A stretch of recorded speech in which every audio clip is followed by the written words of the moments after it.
Selamat malam Bapak Ibu, salam dari Bandung, dari Taman Sari 16, Lembaga Literatur Baptis. Rasanya dua talk show tentang dua buku yang kami adakan tadi malam dan tadi siang luar biasa. Saya menyukai semuanya. Tanpa bermaksud melebihkan satu buku dari yang lain, tetapi ini apa Pak? Oke, jadi ini adalah buku pamungkas, itu sebabnya backwall kita 12 Ordinary Men, 12 orang biasa. Seperti lagu cinta zaman dulu, mulanya biasa saja. Semuanya orang-orang biasa-biasa saja juga. Ini karangan dari John MacArthur dan malam-malam hari ini Bapak Ibu kita kedatangan tamu-tamu yang luar biasa. Yang pertama Pendeta Aryo Basuki, Gembala Sidang Gereja Baptis Cibubur, sahabat saya, rekan pengajar dulu di STT Baptis Jakarta. Dan kemudian sahabat saya Pak Aswin Sumampau. Kenapa beliau berdua? Karena memang saya mau tanya Pak Aryo tentang familiaritas dia dengan penulis John MacArthur dan juga tentang penggembalaan, pemuritan di dalam penggembalaan. Lalu Pak Aswin atau Ko Aswin sebagai Ketua Departemen Pemuda yang sedang giat dalam membaca buku, membedah buku bersama dengan timnya, dan juga giat dalam memuridkan, mementorkan, dan ini akan kita lihat bersama-sama. Kerinduan kita adalah bahwa buku-buku ini dapat dipakai untuk menjadi berkat dalam pelayanan, bukan hanya menolong di dalam khotbah, tetapi juga dalam pemuritan di gereja kita masing-masing. Yang pertama saya ingin menjelaskan John MacArthur. Semua sudah tahu bahwa dia adalah Gembala Sidang Grace Community Church, pendeta baptis yang terkenal di Amerika Serikat, dan buku luar biasa baik tentang penafsiran hermeneutika sedang diedit dan kami berharap Januari nanti bisa diterbitkan. Dan 12 orang biasa ini dengan judulnya Bagaimana Sang Guru Membentuk Murid-muridnya untuk menjadi besar dan apa yang dia ingin lakukan dengan Anda. Pak Aryo, selamat malam. Terima kasih sudah memenuhi undangan kami. Yes. Pak Aryo, dalam berkhotbah menikmati komentar buku-buku tafsiran dari John MacArthur? Ya, sebelum saya menjawab, semoga Pak Roni segera sembuh saja. Saya prihatin. Ya. Terima kasih doanya. Ya. Terima kasih Pak. Terima kasih. John MacArthur is one of my favorite writer ya. Salah satu penulis yang saya favoritkan. Tulis-tulisannya saya baca beberapa. Ya, good one. Kira-kira kenapa Pak Aryo? Apa yang membuat Pak Aryo senang dengan tulisan dari John MacArthur? Salah satunya mudah dipahami, lalu memberikan inspirasi-inspirasi baru, sesuatu yang untuk beberapa orang tidak dipikirkan, tetapi kemudian dia mengulasnya dengan begitu detail sehingga kita yang tadinya nggak memikirkan hal itu, melalui tulisan John MacArthur itu jadinya, oh iya ya, kok ada ini ya, jadi itu ya. Itu salah satu yang saya suka dari John MacArthur. Termasuk di dalam buku ini mungkin Pak ya, termasuk juga saya mengedit terjemahan bahasa Indonesianya, bukan mengedit John MacArthur. Ini kita dipenuhi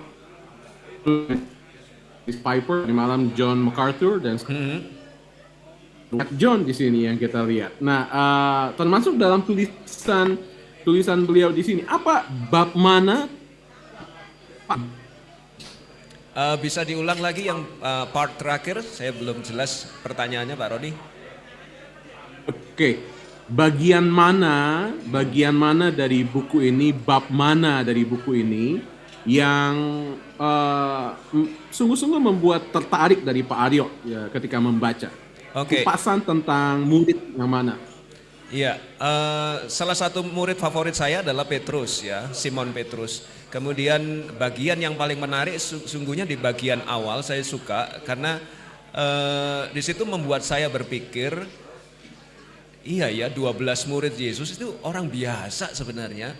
Bahkan mungkin kalau kita memikirkan diri kita dan membandingkan dengan mereka, oh sama mereka dengan kita, mereka orang sombong, kita juga orang sombong. Mereka orang kurang beriman, kita juga orang kurang beriman. Mereka kadang-kadang nggak komitmen, kita juga pernah mengalami keadaan yang tidak berkomitmen. Jadi seolah-olah saya bisa relate dengan mereka, menghubungkan diri. Oh, saya juga kalau seandainya ada dalam situasi itu.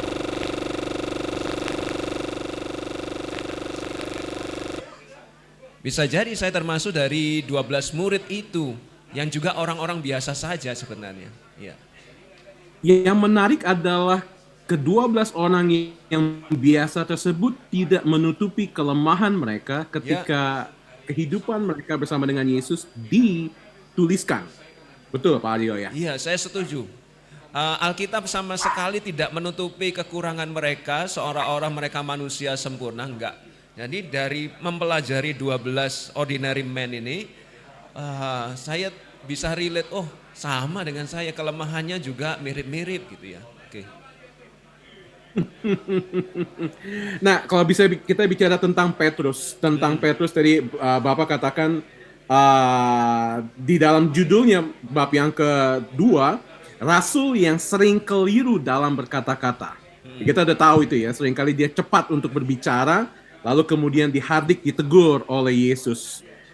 Bagaimana ini dapat dipakai kupasan tentang Petrus yang dilakukan oleh John MacArthur ini mengingatkan kita di dalam penggembalaan, Pak, bahwa seringkali kita pun tidak luput seperti itu, keliru dalam berkata-kata, atau ternyata dalam khotbah kita salah. Apa yang harus kita lakukan? Iya. Jadi kalau memikirkan Petrus, saya bisa relate atau menghubungkan diri saya dengan dia, atau ketika saya mengajar anak-anak tunas muda ataupun muda remaja dengan bahan ini, saya juga bisa mengajak mereka menghubungkan diri mereka dengan Petrus. No, tuh orang yang pernah salah di dalam hidupnya, saya pun ataupun kita pernah salah dalam hidupnya, pernah kebablasan ketika ngomong, pernah keliru dalam hal bicara, itu dipakai Tuhan secara luar biasa. Jadi itu ini kalau boleh dibilang salah satu bahan pemuritan yang oke punya ya. Karena kita bisa mengajak orang yang kita muridkan itu menghubungkan diri mereka dengan 12 murid Yesus gitu. Nah, dalam hal Petrus ini ya kita punya kelemahan semua ya, pernah berbuat salah di dalam berbicara kita. Nah, sehingga Petrus saja pernah dia ngomong, Yesus engkau Mesias anak Allah yang hidup. Tapi nggak lama dari itu dia ditegur. Simon, nyala iblis dari. Jadi kayak kita bisa salah ngomong juga ya gitu. Jadi ketika kita mengajarkan ini kepada anak-anak muda yang kita muridkan, itu juga bisa menolong mereka. Kita bukanlah orang sempurna, bisa buat kesalahan juga. Jadi kalau ini dijadikan bahan pemuritan untuk anak-anak muda, tunas muda, ataupun bahkan untuk diri kita sendiri saja, sangat bermanfaat. Keren sih. Ya. Jadi bukan kalau ya, harus dipakai untuk jadi bahan pemuritan. Iya, betul. Ini relate banget dengan kita. Ya. Jadi kalau mungkin pakai bahasa anak muda sekarang, gue banget gitu ya. Gue banget. Thank you Pak Aryo. Sekarang kita mumpung lagi bicara tentang Petrus, saya mau beralih sedikit ke Ko Aswin. Ko Aswin, ini yang saya mau tanya ya. Ko Aswin aktif memuridkan anak-anak muda. Dari tradisi gereja kita tahu bahwa Markus menulis Injil Markus berdasarkan kesaksian Petrus. Kalau Paulus memuridkan Timotius, Petrus memuridkan Markus. Dan justru dalam kitab Markus itu ada beberapa kelemahan Petrus tadi ditulis. Jadi kalau saya memperhatikan Petrus apa adanya terhadap Markus. Apakah ini yang dilakukan oleh Ko Aswin ketika memuridkan anak-anak muda di TLCC atau di daerah Bintaro? Apa adanya? Apa coba menutup-nutupi atau gua nih begini ya udah gini lu lihat dari gua gitu. Ya, jadi yang pertama saya kaget pada saat LLB pertama mengeluarkan buku John MacArthur ya.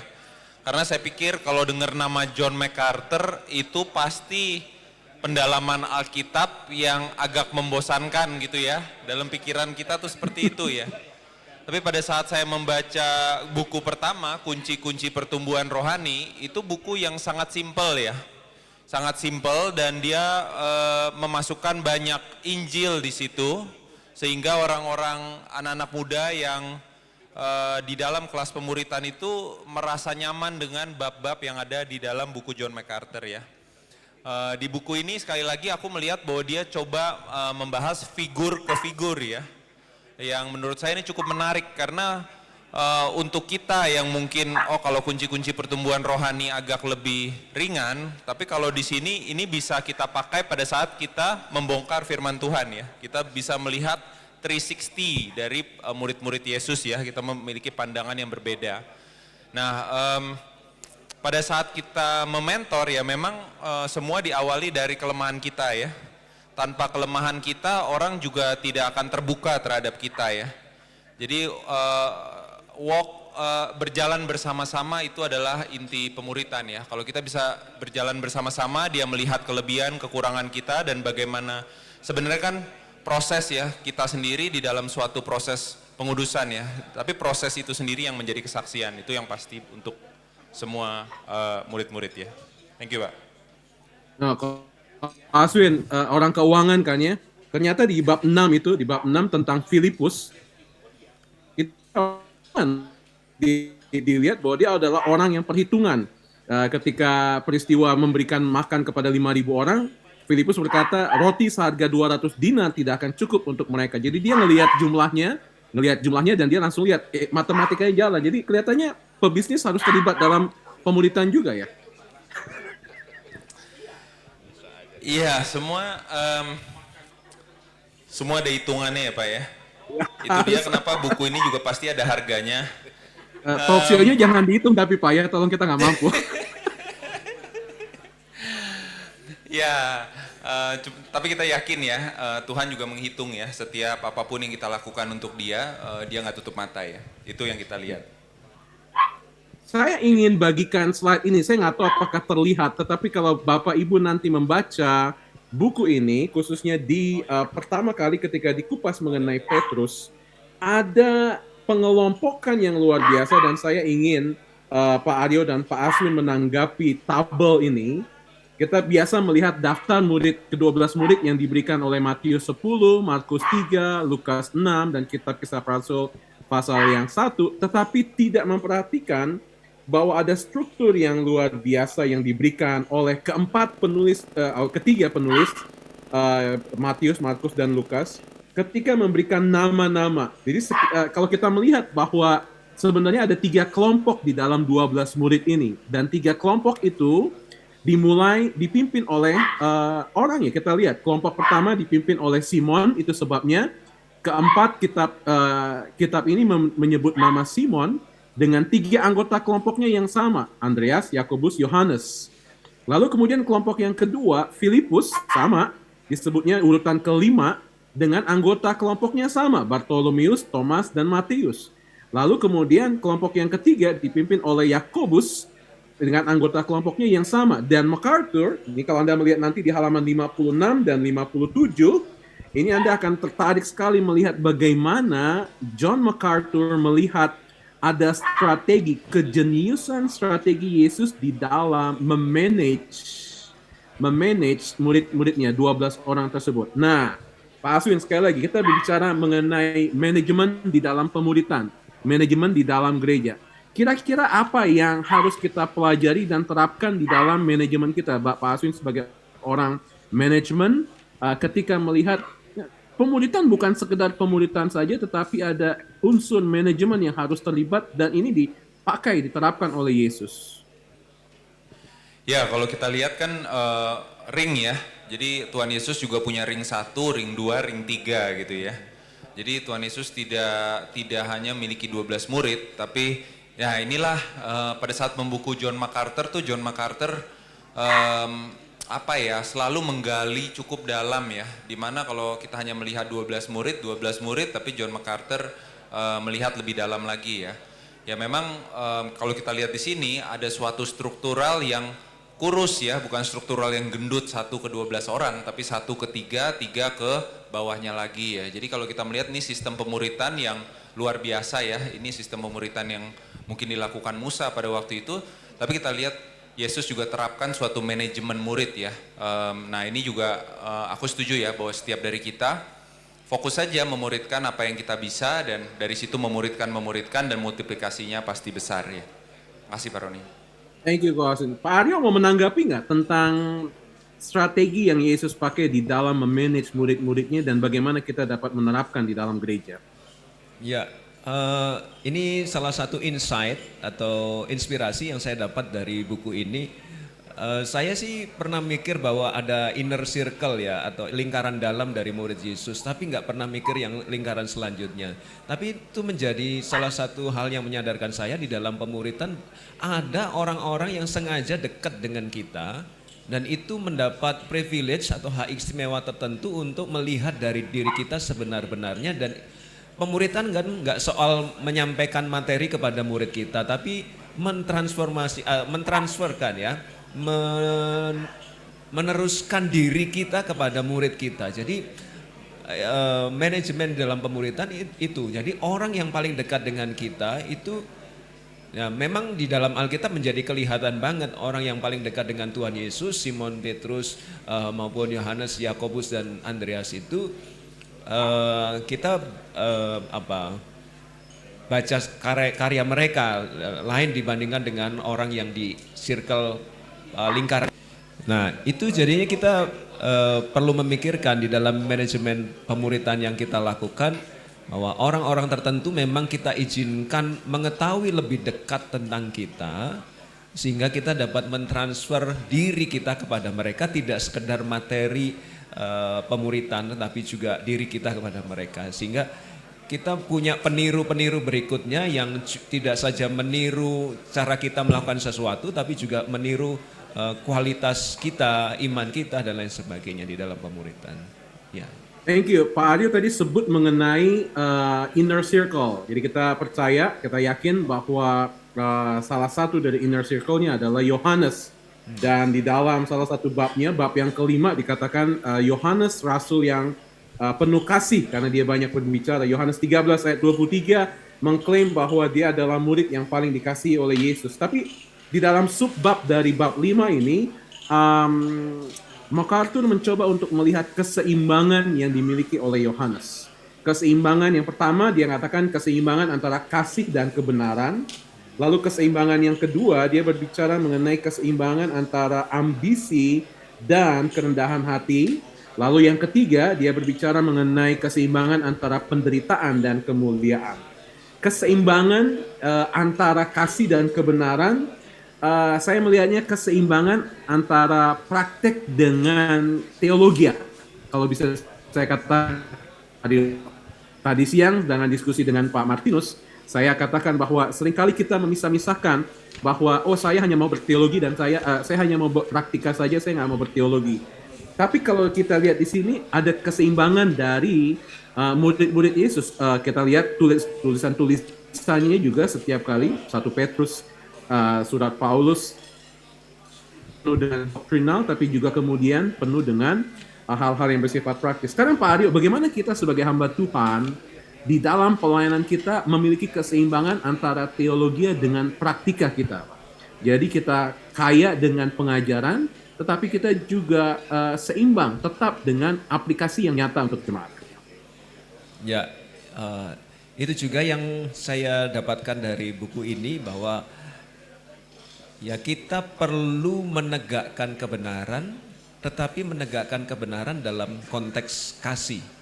Jadi tidak saja misalnya di dalam katakanlah mendidik anak atau memuridkan anak-anak muda, kita memberitahu kalau ketika mereka melakukan kesalahan, tetapi dalam mendisiplin mereka, kita dampingi mereka dengan kasih, sehingga dalam konteks kasih dan kebenaran kedua-duanya berjalan, sehingga tidak mengasihi saja sehingga lupa menyampaikan kebenaran, akhirnya membuat orang yang kita muridkan mungkin berjalan seenaknya, tetapi juga kita mengajarkan kebenaran sehingga orang yang kita kasihi pun tetap berjalan di dalam kebenaran. Jadi dua aspek itu harus selalu ada. Benar sih, buku ini mengajarkan keseimbangan. Jadi Pak Roni bukan sekedar dalam rangka promosi buku ya, tapi secara pribadi saya melihat buku ini cocok untuk dimiliki para gembala sidang ya. Dalam konteks ini bisa menjadi inspirasi khotbah kita ketika membahas 12 murid Yesus. Kadang kita mungkin pernah berkhotbah tentang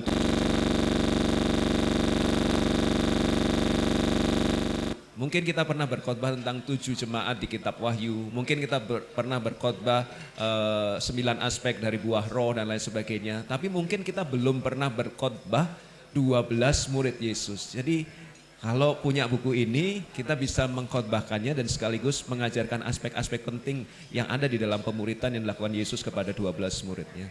Karena memang aslinya ini khotbahnya MacArthur. Oh iya. Oh, iya. Aslinya ini khotbah MacArthur, lalu dia mendapatkan ide bagaimana kalau nggak mendapatkan permintaan dari jemaatnya. Kenapa tidak ditulis saja jadi satu buku? Oke, sebelum saya nanti minta Pak Aryo untuk kasih closing remarks, Pak Aswin, sekali lagi, ada yang mau disampaikan tentang pemuritan, tentang buku ini, tentang MacArthur yang Pak Aswin mau sampaikan supaya orang semangat di dalam membedah buku. Pak Aswin dengan teman-teman selalu baca buku bersama-sama ya. Sekarang ada berapa kelompok baca buku sama-sama, Pak? Sekarang sedang menjalankan 3, Pak. 3 ya? Iya. 3. Saya satu buku dengan teman-teman di kantor udah capek. Ini 3 Bapak dengan 3 kelompok setiap minggu baca buku sama-sama ya? Iya, per bab, Pak. Per bab, ya. Per bab, ya. Boleh sebutkan buku apa aja? Yang pertama kunci-kunci pertumbuhan rohani. Kami lagi di bab 3, itu setiap hari Senin ya. Ya. Setiap hari Rabu, wah ini ada bukunya di sini ya. Aku lagi ada di bab 3. Harus ada. Jadi bagaimana memancarkan kemuliaan Allah, itu bab 3 ya dari buku ini. Ini buku yang luar biasa ya, jadi untuk kita yang belum baca silahkan beli dan baca. Saya pribadi diberkati ya, bagaimana dia menjelaskan bagaimana kemuliaan Allah datang singgah di antara kita dan pergi dan kembali lagi ya. Jadi ini buku yang luar biasa ya. Lalu ada 2 buku lagi yang nanti saya sebutkan Pak, saya agak lupa sorry namanya. Yeah. Tapi selain itu, kalau dari buku ini ya, saya pengen fokus kepada buku ini, 12 Ordinary Men ya. Ini menurutku buku-buku John MacArthur ini harus dibaca ya. Karena menurutku selain ringan jadi kalau menurut saya gini ya, banyak orang bilang pengkhotbah hebat itu bisa membahasakan ya sesuatu yang complicated menjadi sesuatu yang ringan ya. Nah inilah yang John MacArthur berhasil lakukan ya di 2 buku ini, adalah menjadikan sesuatu yang sebenarnya ribet, tapi dibuat segimana mungkin sampai orang awam seperti saya tuh bisa ngerti gitu ya. Dan pada saat juga saya membawa diskusi buku, anak-anak tuh ngerti dan bagaimana dia menyelipkan Injil itu menurut saya luar biasa, di mana pada saat saya membahas bab per bab itu orang ngalir aja gitu dan tiba-tiba mengerti gitu ya pada saat membahas buku ini gitu Pak. Thank you Pak Aswin. Pak Aryo, pesan penutup, kita udah mau hampir selesai, teman-teman udah nggak tahan mau rapat lagi katanya. Iya, jadi kita perlu miliki buku ini karena 12 Ordinary Men itu adalah kita, ya. Kita sangat-sangat bisa menghubungkan diri dengan salah satu murid Yesus atau menolong orang-orang yang kita layani menghubungkan diri mereka dengan 12 murid Yesus. Kenyataannya mereka adalah orang biasa yang dipakai Allah yang luar biasa.